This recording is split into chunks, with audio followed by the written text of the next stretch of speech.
So, we live in a society where it is fundamentally accepted as the norm to just accept that, we need to conform to the general accepted standards of the status quo. Nobody likes to be the weirdo, the black sheep, the odd thumb sticking out. So people conform, and they call this the coalition mentality. And the coalition mentality dictates that when you become part of a group, that gives you that much herd mentality based needed sense of acceptance into a greater group. When it gives you that, whether it's a church, whether it's a book club, whether it's a rights movement or an anti-movement, when we enter these groups, coalition mentality is the dynamic by which we will begin to adopt similar viewpoints and ways of perceiving the world and perspectives and attitudes and values as those in the group that we aspire to belong to and fit in with. We will adopt the views, even if they were originally in direct contradiction with our own values and beliefs. And furthermore, we will emphasize our similarities already existent or adopted. We will emphasize them to make it known that we fit in, that we're all on the same page. You can trust me and respect me and admire me because I'm just behind the cause as much as you, buddy. So we adopt new paradigms to fit in. We emphasize new paradigms and already existing paradigms that are within us that are similar. We emphasize them to really show, okay, that's where we're at, on the same page. And then furthermore, the third element is we will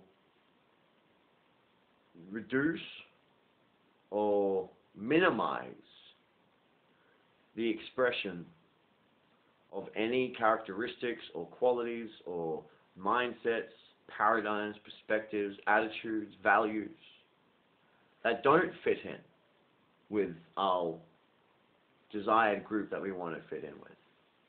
So, for example, let's just say hypothetically you have a person who, by their nature, have always felt that they were more attracted to people of the same gender as opposed to the opposite. But let's say this person is raised into a Catholic world and upbringing. He goes to church and he identifies with the people of the church as being that first group that he's belonged to. So it becomes important to him to fit in. Now, obviously, Christianity doesn't adopt the teaching that being homosexual or lesbian is acceptable. In fact, it's aversely against it. The current scriptures, the way that they've been written, against it.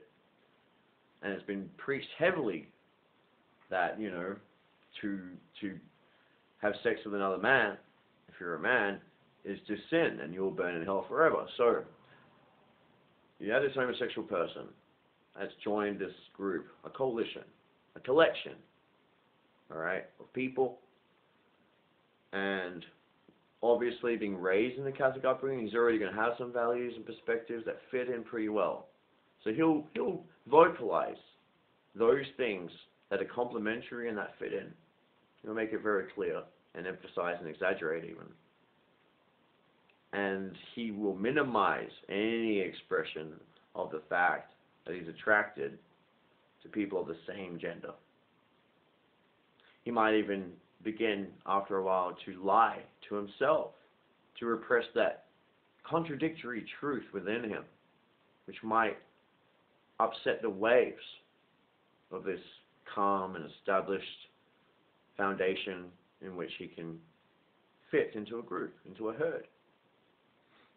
And people do this. People do this all the time with all kinds of different groups, cultures, subcultures that they identify with, and it helps them forge a sense of relevance to other people and meaningful connections, that they're behind the similar causes or similar interests, advancing with similar aims. All right?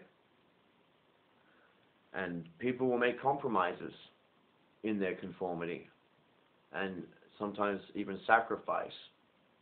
And they will cut away or allow to atrophy away or diminish or just repress and ignore and lie about, like I said, things that don't fit in, because they don't want to be the odd one out.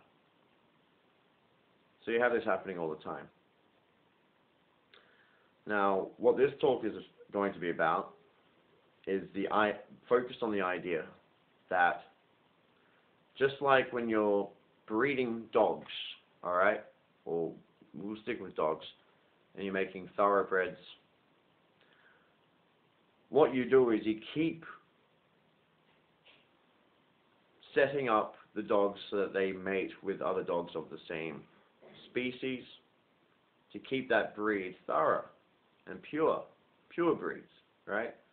And what this does is, because you just keep on, recycling the same genes over and over, and you keep creating new generations of dog using the same complementary genes, what happens is that all of the strengths of that animal that you do this with, the strengths will be doubled.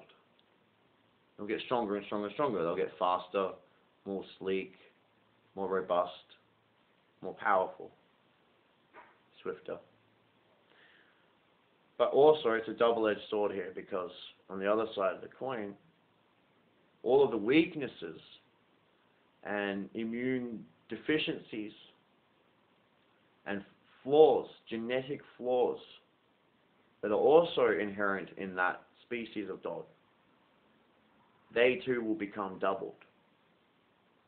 And you just end up in, certain dogs like the pug, who actually is really hard to maintain a pug. They have a lot of hygiene issues because of the folds on their faces. But that's through repetitive breeding. So what evolution, and the idea of evolution more so, teaches us in reflection is that diversity is actually very healthy and is a significant part of the process of making sure that everything balances out, that life forms keep adapting, getting stronger and more versatile and more able to cope in an array of environments and to perform an array of tasks that are fundamental to its existence. But it also, if there's diversity that's bred in, you'll find that the weaknesses, they don't, like with thoroughbreeding and pure breeding, even though they're getting stronger and more versatile in a wider range of ways, maybe not as distinguished as a pure breed, which just goes really developed in one direction.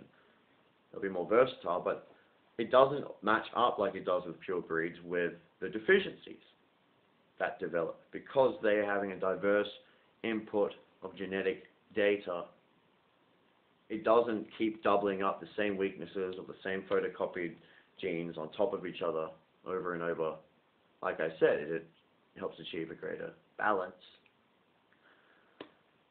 So how does pure breeding and dogs and replicating the same DNA over and over and over versus diversifying the genes in the loop, how does all that tie in with coalition mentality and this need that people have to fit in to a herd and to maximize similarities, adopt similarities to minimize differences? How does it all tie together? Well, think of it like this.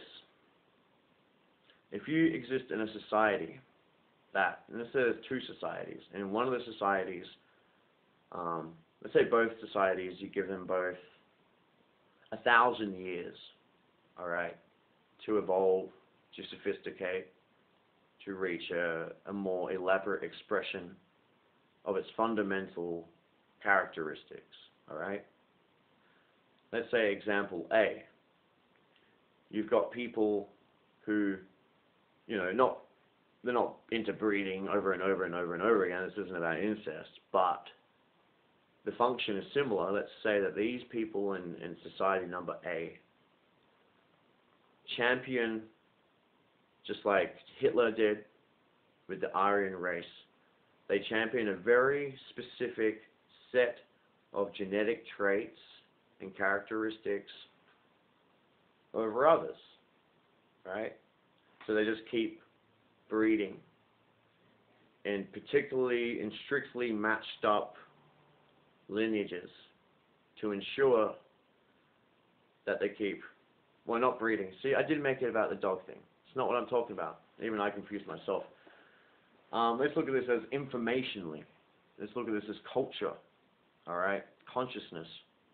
You have one society which wants to keep fortifying the same beliefs, the same attitudes, the same paradigms and perspectives and worldviews and ways of defining homogeny, of reality and status quo, what's normal. All right, you got one society that's very traditional, by the book, to a T, do not step off the beaten path of history. And then you have a second society, which is all about diversification in terms of their culture, diversification and alternating and borrowing bits from this ideology and philosophy, bits from these methodologies and practices and stratagems, all right, and merging like a cocktail various ingredients of different beliefs and different values, different methodologies, ways of acting, behaving, protocol. And you compare these two societies, one that's just down the traditional path, like a thoroughbred, pure breed, tradition path, and then you got the diversified, more balanced out society that doesn't just cater to one line of thinking, but tries to find a path for everyone to allow diversification to still reach full expression in terms of contributing to the evolution of culture. Okay? What do you think the biggest differences would be between those two hypothetical societies? One might suppose, and I would say quite rightfully, that this society would be very, on society A, the traditionalist, would be very fortified and very accentuated and very definite and bold and strong and pronounced in its particular customs and codes of conduct and paradigms and ways of thinking, that there wouldn't be a lot of diversification. There wouldn't be much gray area. It would be very black and white.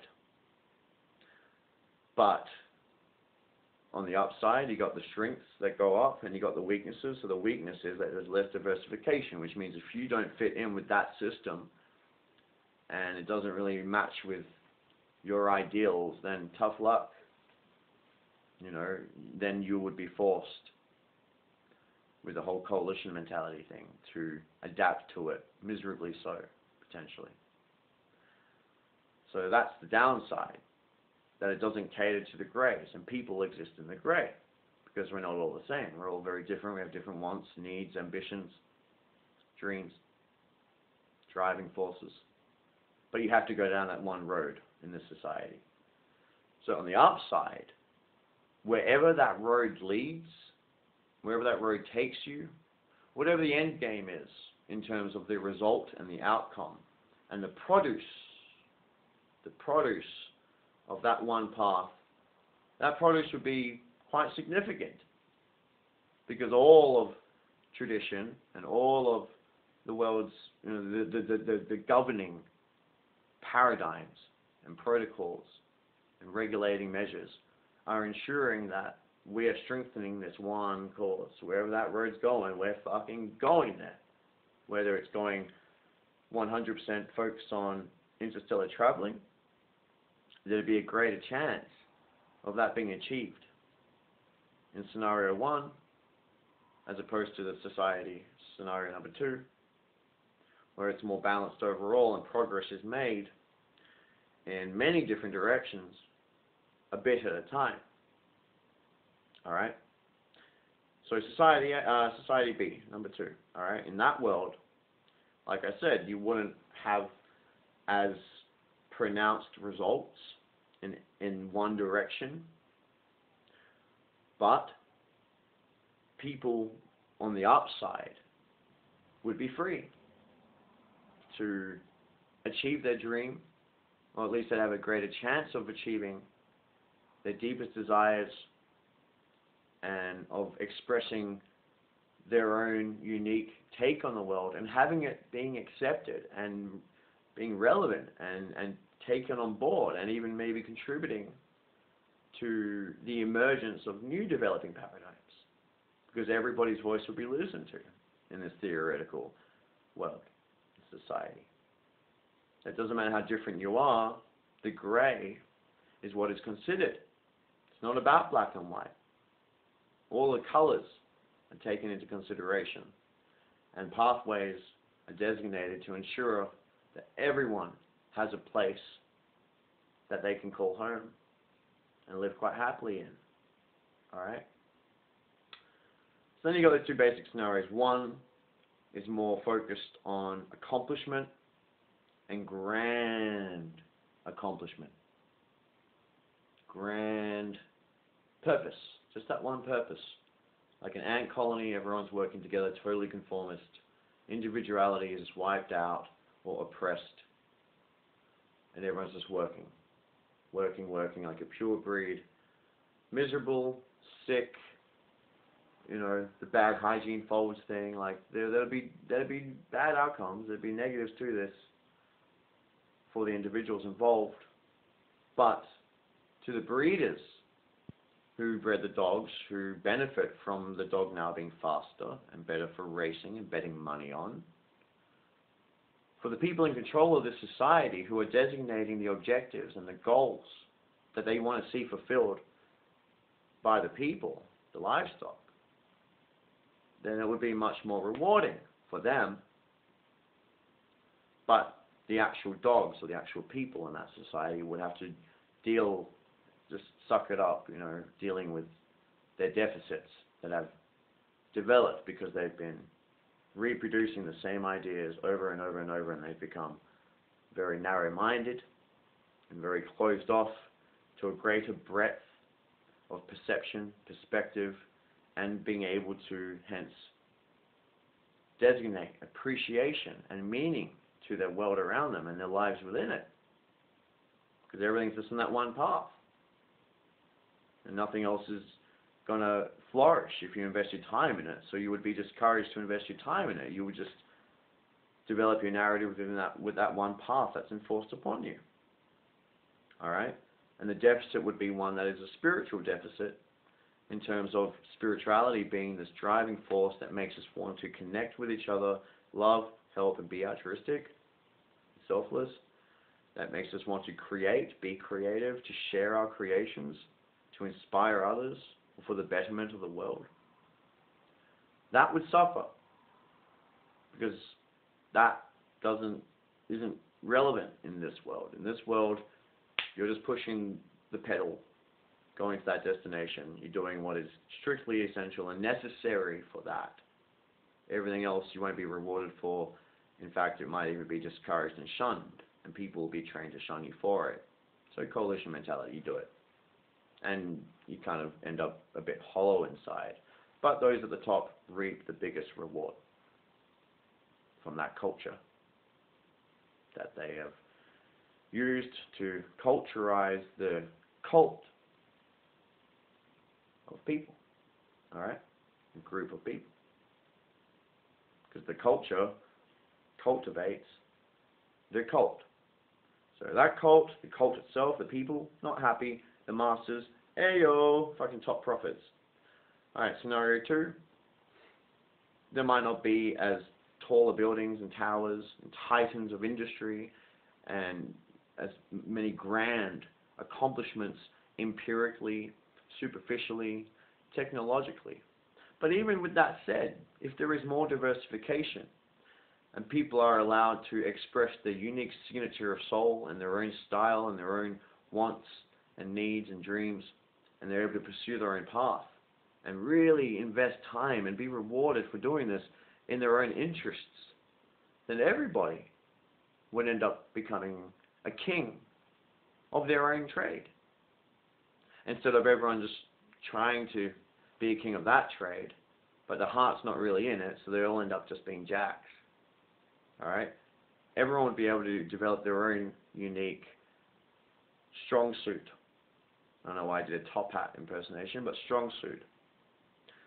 And considering this, maybe it is plausible that maybe the society would even end up achieving, quite possibly, more than the first society, because there is more diversity, there is a greater breadth and range of strategies and methodologies and intelligence and understandings, knowledge, wisdom that is developed over a much wider playing field from all these different players who aren't just running in one line on a wheel, but they're able to develop and really accentuate and embolden their unique gifts that they're good at.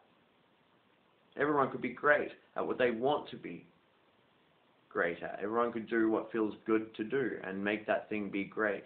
Unlike the people in the first society, they're not doing things that makes them feel good. They might end up being great at it, just like going through the motions mindlessly and just killing it because that's all they've ever done.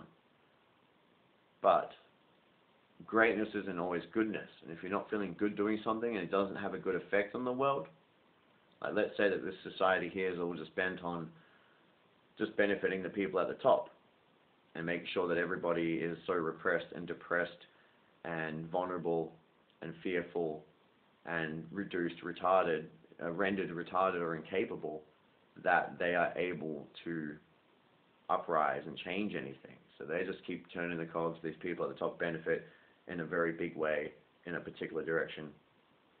In this world, you know, like I said, goodness is better than greatness. I'd rather be a good person and feel good about myself and the way I live my life and the world I help to create and contribute to.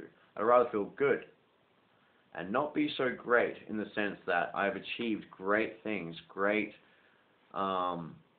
pronounced results,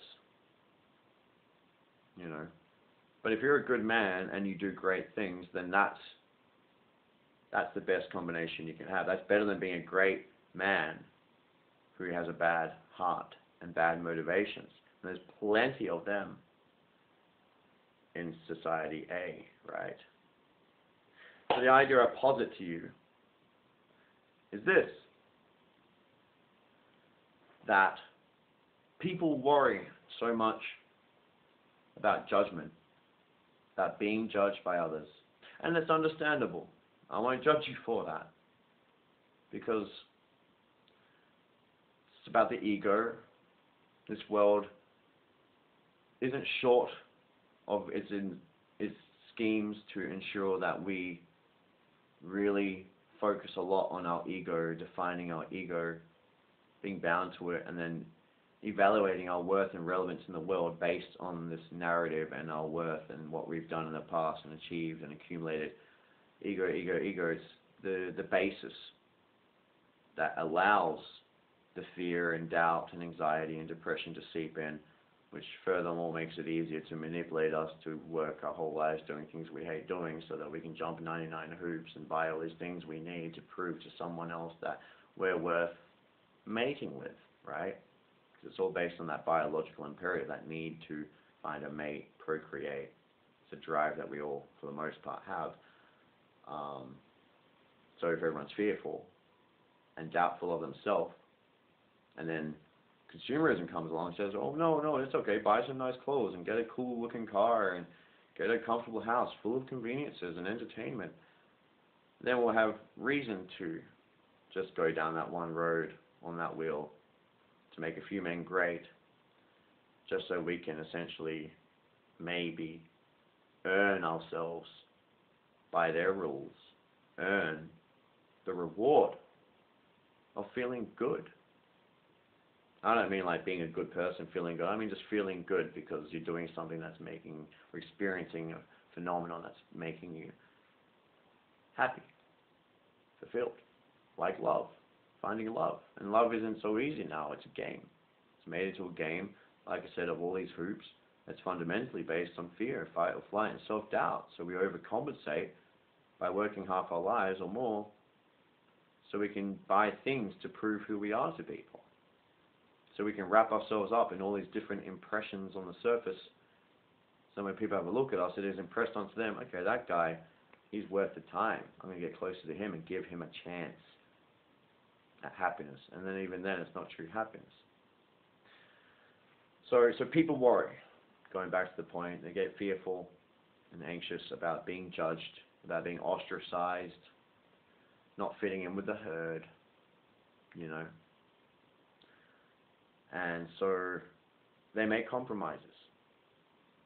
And even if there's truths about themselves, which as children meant the world, and it was a driving force for their behavior and actions and choices, that drive to want to explore and create and share and all of that stuff, to love, to make friends with anyone despite the skin color.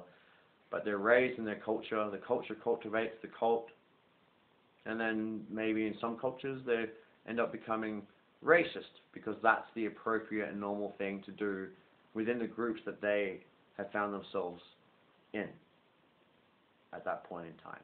Alright? So people will divorce themselves and cut off from and lose sight of and forget, and then replace it with forged copies of something else.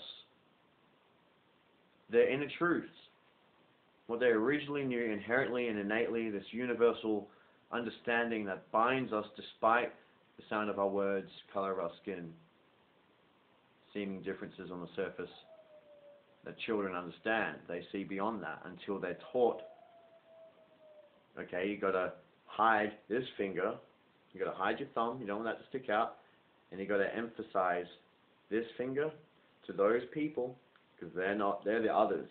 That's the other side. They're against us because they're not with us. They're against us. And this whole paradigm gradually is incepted and reinforced and brought out, and we act upon it to prove ourselves, to prove our allegiance, to prove we fit in, to the point where, like I said, we don't even remember that that wasn't actually who we were before we were corrupted, before we conformed. And I say corrupted because most things that we conform to in this day and age, this normal status quo, the world that we just say that's the way it is, it's just normal, and all the things that happen inside that we don't even bat an eyelid over, it is corrupt. A lot of it's very destructive, actually, toxic. Not good for the planet, not good for the life forms on it, including us, right? It only benefits a few with their own hidden agendas. Always speaking through doublespeak, always speaking through fucking ironic, back-fisted phrases. We get the back fist of what they're saying, and we feel that. Sometimes it stings, sometimes it seems like they're offering us something about what's actually inside their fucking palm. Why they're making that action or making that statement or saying we should do this for these reasons, we don't see what they're truly trying to attain. But whatever it is, they're attaining it from the labor of all of us at the bottom of the pyramid, working our butts off, doing shit we hate, working down that same singular pathway. Alright?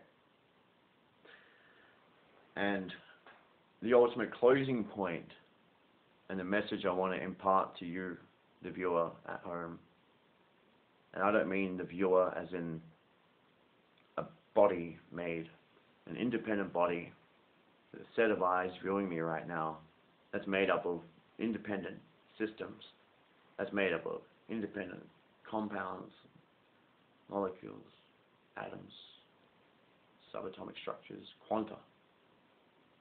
Right? Whichever way you want to go, macro, micro, where does it begin and end? I'm not sure. But when I say the closing point I want to posit to you, the viewer, I'm talking about you, the thing inside that whole entire series of things working together. That's just a machine. And you think at the surface level of one complete entity, individual body, that's you, that's me, this is me. Just like your system, each system has its own independent existence, fulfilling its own goals and objectives and purpose, independently of everything else. So I'm not talking about you, the self that thinks that you are a sum of your parts, that somehow you can draw the line at the whole version. It's like, oh, that's all there is. Because there's a lot of processes that actually make you what you are physically, your suit, the genetic body, that you have no control over, and you don't even necessarily need to understand ever in your whole existence unless you were taught. And even then, there's still so much left undiscovered and unexplained and undefined about what's going on inside us. So when I say you, I'm not talking about your body. So I don't know where to begin and end with that. When I say you, I'm talking about the information that, and the energy, the chi, that is functioning through the medium, the vessel, the vehicle of your body. That's what I'm talking about. I'm talking about consciousness. You, or I, because realize, real life. Because despite separate appearances, it's all united in truth. And we all share that same truth. It's just consciousness, information, energy zipping through us. We are transformers, taking in information and transiting it into form that we see and perceive as real. Transforming vision of the world. Perception's reality. And quantum physics proves this. That is, it is our expectations and our very observations, and even our unspoken intentions as well as spoken intentions, that can directly influence and change, right? Can distort physical matter without us needing to even touch. Perception and intention and vocalized intention can influence matter on a subatomic level and a molecular level. Alright? So we do this with our bodies. We are consciousness coming through these bodies. Your genetics, your brain, it determines how the information comes through and comes out and expresses itself as your unique worldview, your unique perspective and way of being and behaving. A lot of it comes down to genetics. Yes, there's nature and nurture, but if you understand a bit about genetics versus nurture conditioning, social conditioning, you'd understand that genetics basically sets your primary colors, simply put, very grossly simply put, that your genetics sets your primary colors of your expression. So if you're raised in a peaceful tribe for aeons, then you would have a lot of peaceful genes. If you're raised with angry Scotsmen, you have a lot of angry genes. So that's where that comes in. But it doesn't mean that if you're raised in one of these cultures that you're necessarily going to be peaceful or angry, because it does also tie in with and depend on nurturing, conditioning, social conditioning, your experiences in life that draw out the colors. So you can send a peaceful person to New York and take a Scotsman and send them to the peaceful tribe. And if that's all they had known, then the Scotsman would still end up turning out to be a peaceful person. But they might be quicker to get heated, quicker to get frustrated. The peaceful person in New York, who's always been raised in New York, but genetically comes from a line of Hopis or some Indian peaceful tribe. In New York, they might be slower to judge, to get upset, frustrated, angry at people. Instead, they would just experience all of this dissonance as confusion, followed by sympathy. Oh, these poor people around me, they look so sick. How can I help them? And that would be the difference. So we have our genetics, which affects how information is translated through us and then unfolds, and then we perceive that as real. And then we have our experiences, which draws out, more or less, different genes. So if people are an angry Scotsman in an angry world, he will be fucking kaboom, Incredible Hulk. He'll lose his shit much more easily than if you put somebody without those same kind of trained genes carrying the information of that experience through years of violence and years of tension and ready to fight, you know, like Nordic history, versus someone who's never really had all those experiences encoded into their DNA. The information is not there so strongly. Alright, so the idea of this is that the culture has its effect in terms of what it brings out of us, how it defines the specific features and the specific expressions of our genetic composition and all of the information that is therefore contained within, okay, from our history. All right. And we all have fight or flight. We all have all the colors, so to speak, within our genetic design. All I'm saying is that depending on one's lineage and the experiences in that particular lineage and the culture at the time of the cult that was cultivating the genes, that people will have more or less varying degrees of just different colors. Some will be more red, some will be more blue, less green, more blue, not so much red. It's different for each person. But the culture is responsible for, even if there's a little bit of red in a lot of people, and a lot of red in these people, a lot of like angry genes. I know that's really simply put. It's not that simple, but you get the idea in principle. If we live in a culture that's constantly preying on us with fearmonger, teaching us to be prejudiced, teaching us to be fearful, teaching us to judge, then even the little people with a little bit of red, and these other people with a lot of red, will still come out, and everyone will still be expressing frustration, anger, even violence, more or less. Some people might not ever result as full-blown violence, but they were just like, ah, damn it, just a little outburst. But that's because that's how it works with nature versus nurture, genetics versus social conditioning, experiential conditioning, is that conditioning is like a brush that brings out the colors and paints it into existence, into expression. So if we live in an insane world, which for those sane enough to realize is insane, and that's why there's so much depression and anxiety everywhere, you'll realize that it's hard to be perfect, it's hard to be a saint, when we have all these different brushes, destructive, negative, toxic, backward brushes, aiming to draw out our worst colors, right? And furthermore, repressing our most honorable colors, all right? Our most virtuous. So, closing point, because I was making a closing point, and this is it. Do not worry about being different any more than a dog should worry about having its lineage diversified. Okay? Lest you want to become like a purebred that's very, very, very distinguished and pronounced in your design and the way information filters through you, your radio, the way the signal finds its unique song.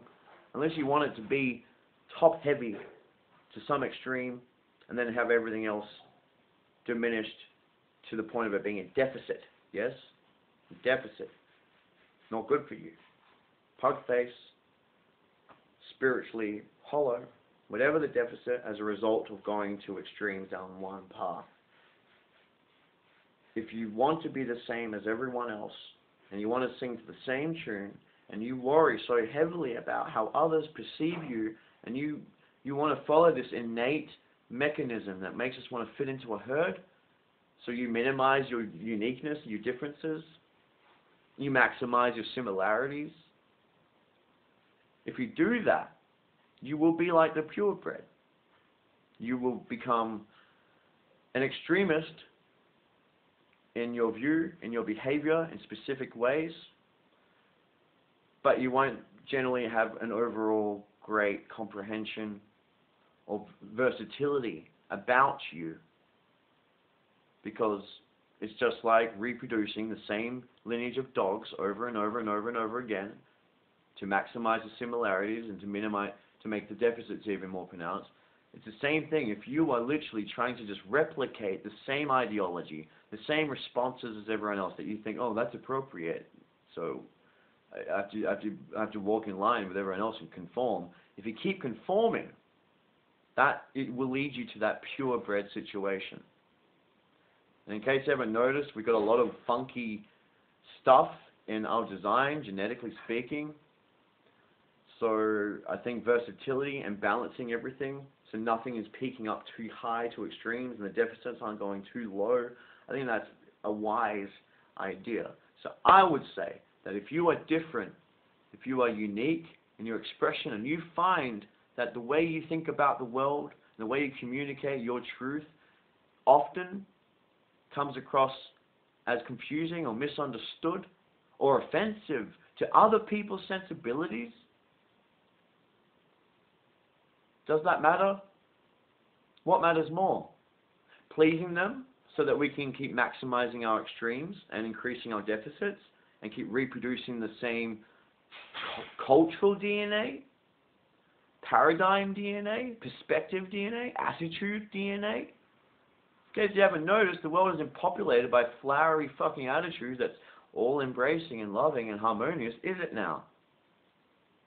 So if you're just going to keep conforming and we're going to keep reproducing these cultures, culturizing to the same tune of destruction, of hate, of fear, of warfare, poverty, exploitation, deception, manipulation, depression, suicide, if we're going to keep conforming and not allowing those differences, those different pieces of genetic code to find its way into the pool, so we have hope of diversifying and alternating away from our current world of its deficits and extremes.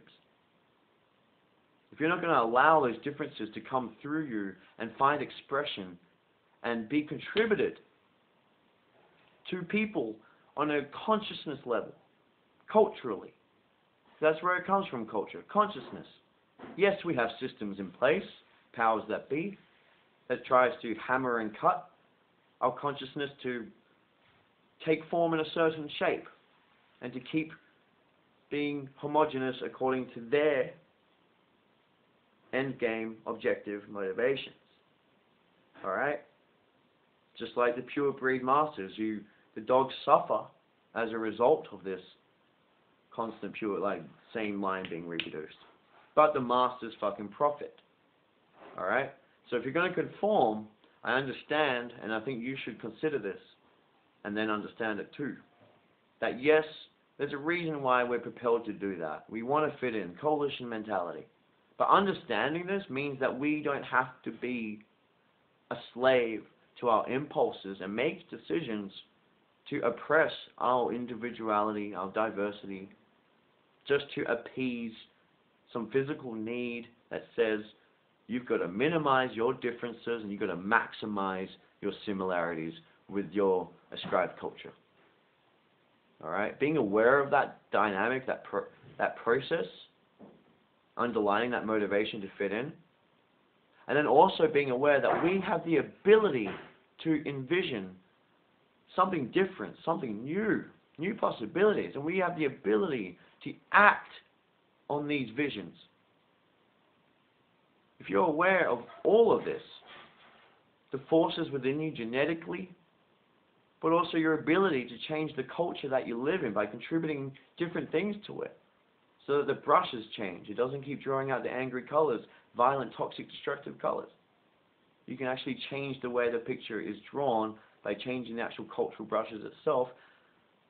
Once you understand that, then you realize the only way to do this is to contribute your vision, especially if it's in contradiction with everyone else, so it seems, especially if it's unique and it makes you feel like an outcast and you should be hush about it because people just want to censor you, or it rubs them up the wrong way because it challenges their paradigm, the status quo.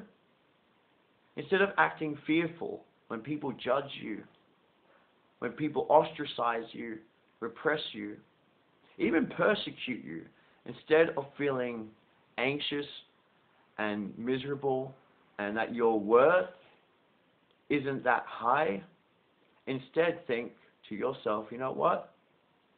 Maybe I should actually feel that I have faith in where I'm at with this expression, because it doesn't match the current sick, twisted paradigms of the world. Because it's not uniform with and in conformity with everyone else that keeps marching down the same road to that one same disastrous destination and objective, because they're too afraid to step off the beaten path. So if people oppose you, don't put your fucking tail between your legs and think, oh, I'm meaningless and worthless, I should maybe conform. No. Use that to empower you, to let you know that you might be actually on a track that's different to the track that everyone else is on. That you actually might be on the right track. Like Jesus said, those that become aware of the deceptions of the world and those that try to speak the truth will be met with great adversity, proportionate to how much they are on the right path. The more of a good, saintly, honest, authentic person you are, the greater the adversity, the greater the ostracism, the judgment, the persecution. But that's how paradigms change. That's how dogs diversify and become balanced, so that they're not super developed in one way, two extremes, but they have all these deficits that affects their health. If you don't want culture to be sick and have these deficits and all these extremes, then you've got to dare to be different. So I encourage you to dare to be different, to dare try to change things from the way they've always been and the way they've been playing through history, because everyone's afraid to go off the beaten path. I dare you to contribute to a better world.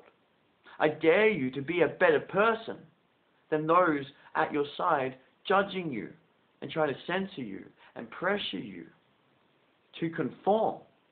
I dare you to take pride and satisfaction in the fact that you were doing all this. That despite the judgment, which doesn't mean shit, because you know your self-worth now, despite what others say, because they're lost in a daze to the paid piper, despite them, I dare you to feel fulfilled and not just content and happy that you're doing your own thing, and not in a rebellious, oh yeah, I'm an individual, I'm just doing it my way. You don't need to be showy about it and arrogant about it, because that's ego again. And then you're on the same path as everyone else. But I dare you to feel fulfilled, spiritually fulfilled, knowing that when people oppose you and censor you because the way you are expressing your truth authentically is in contradiction with their currently championed ideals and paradigms, ways of seeing the world, I dare you to feel fulfilled, because at that point you will know, well, the world is sick, the world is upside down. Our masters do not care for us purebred livestock. Therefore, if the world is upside down, and if the masters do not care, and if other dogs, pure breeds, will laugh at us for diversifying into cute little puglies, well, that's a bad example because they're also purebred, but anyway, ish. Well, they're not even purebred, they're mixed with like two different kinds over and over, but it doesn't matter. But the point is, if it's going to rub up the world the wrong way, and the world is a fucking shit cunt, then isn't it a good thing that you're rubbing it up the wrong way? If that's wrong, and they reckon you're rubbing it up the wrong way, then doesn't that therefore mean double negative that you're on a positive path? If you're not conforming to sick mindsets, and you're not reinforcing outdated paradigms, then doesn't that mean that you're on a path to something new? Somewhere else? And isn't anywhere else, doesn't any other path you can imagine potentially have more possibilities for fulfillment, for life itself to emerge in a greater capacity, if it's away from the current model of life? I mean, is it really that bad if you deviate off this path that has us walking towards a fire pit, that has people suiciding, depression rates skyrocketing, people not even feeling depressed because they never really knew what happiness was? If you're off that path, I wouldn't feel anxious or I feel like I have a low self-esteem. I feel empowered. I feel fucking invigorated. I feel fucking... I just feel so much better. And that's the overall point. That's the overall message I want to get across to people. It's becoming more and more, I think, harder for younger generations who feel, you know, they really got to fit in. I mean, there's been a lot of advances in different but specific ways in terms of us being more open-minded and accepting of things. But at the same token, with the social media and how that's starting to supplant actual socializing face-to-face and human connection, I think it's a lot easier for people to throw judgment around, to censor people, to say what the fuck they want without having to deal with the repercussions because it's through a screen. So there's a lot more delicate, and people are a lot more careful to not stir the waters and upset the herd. So I think this message is more relevant now, and it will become increasingly relevant to future generations of life. Now, all you've got to do is look at our history and look at the world today with open eyes. You know, no selective ignorance, but openly look at everything and ask yourself one question. If that is what is normal, and that's what has always existed before, and that is the path that is beaten down to the point of it being like a canyon, do I want to keep taking that path based on where the world is now? Do I want to bring the past into the future and keep recycling the same culturally genetic information over and over and over and over and over again? Do I appreciate the extremes of the world? Can I live with the deficits of the world? And do I want to keep seeing the same deficits and the same extremes going in their proportionate directions? If their answer is no, then you know what you got to do. It's not something you have to try to do. You don't have to force yourself to be different or force yourself to deliberately contradict things. All you got to do, just like everyone ought to do, I believe, is not draw your worldview based on what other people tell you, teach you, and say is the right way to go. But instead, listen to that universal language that expresses itself through all of our hearts, despite our race, sound of our words. The same language that knows when someone is sad, when it sees a tear or a frown, and wants to make them smile by helping them and care for them, despite if people say, no, don't care for those people, they don't deserve it, they're just boat people, or they're just this, or they're just greedy Mexicans stealing our money, or they're just that, you know. Look at the bigger picture and understand that the truth and the principles that underline the bigger picture is actually inside each and every one of us, inside our heart, and we speak the same fucking language. It's the same signal. We're just individual radios with different genetic designs. So the signal comes through and it plays a unique sounding song. But it's the same signal. Alright? We just play it our own way. And my point is, don't be afraid. Unless you appreciate the current extremes and deficits of the world, and you want to keep them going, don't be afraid to let information flow through you. Be careful of your head, because the head can be deceptive, but in your heart there are certain truths and intuitions, instincts, inspirations. When we feel impelled, we can feel it at the same time that we're hearing it. When we're doing something we know is wrong, and we feel that voice saying, no, don't do that. Don't stop. That's wrong. They don't deserve this. This is not the right thing to do. That should be your compass to determine where you beat your path. And if your path takes you in a different direction to other people's paths, so be it. I would dare you to do it anyway. And best case scenario, and this is not even best case, this is probably what would happen if everyone started to do this. You would start showing people that it's fine to be original, it's fine to be alternative, it's fine to deviate from sick, outdated status quo protocols, alright? That it's fine to dare to be the change that you want to see in the world.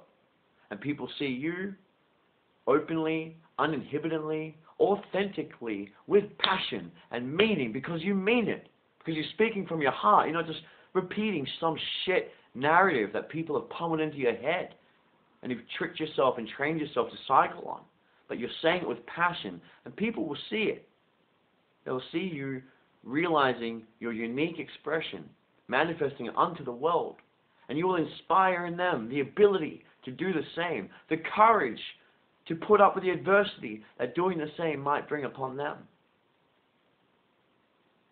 And then they will do it more and more, and then others will be inspired by that. And then that is how you move from society A to society B, where it's not black and white, super extremes and deficits. It's much more balanced. After everything achieves this new equilibrium and this new paradigm that becomes propagated because a few daring individuals dare to stick to their guns and speak their truth, because that's what matters more than any reality and the way reality actually is that's imposed upon them from external agencies. After long enough of doing this, more and more people would do it. It would become more homogeneous, more normal, more socially acceptable then. And we are getting there in some ways now, especially sexually. Funny enough, still with sex. But in terms of religion and spirituality, we're becoming further removed or dismissive and judgmental and censoring of it and ridiculing of it, disrespectful. It's only in the realms of the body and the physicality and sex drive and all this fight-flight shit that we are becoming more open-minded. But that's not going to advance us spiritually. It's not going to advance us culturally. Okay? What's going to advance us culturally is you understanding that what makes the culture is information. Information that determines what we believe, how we see the world, how we relate to life itself through each expression, and what each intention actually is aimed at. That is what decides the eventual appearance of the world we live in, the culture that we're raised in, that cultivates us, the cult. Okay? So if you're off the beaten path, I urge you to dare improve this world. Because if you're speaking from your heart and you're acting from that place, and you can feel it, it's not just in your head, but you can feel it. You feel it when you know that what you're doing is right and honorable and just and good. Don't ever change, despite how much others try to hammer it down or cut it out. And if you've lost that ability, but you can still faintly see it there and you can hear it there, your truth has been buried down beneath all these layers, you've got time to pick up that shovel, to fill in those old trenches of thought and build them up so that you don't keep running down them anymore. You can always change your paradigm. But in order for the world paradigm to change, economic paradigm, the very world we live in, it does quite literally come down to each individual. And it's contagious. Consciousness is contagious. It just takes a daring few to propagate a different vision of a future.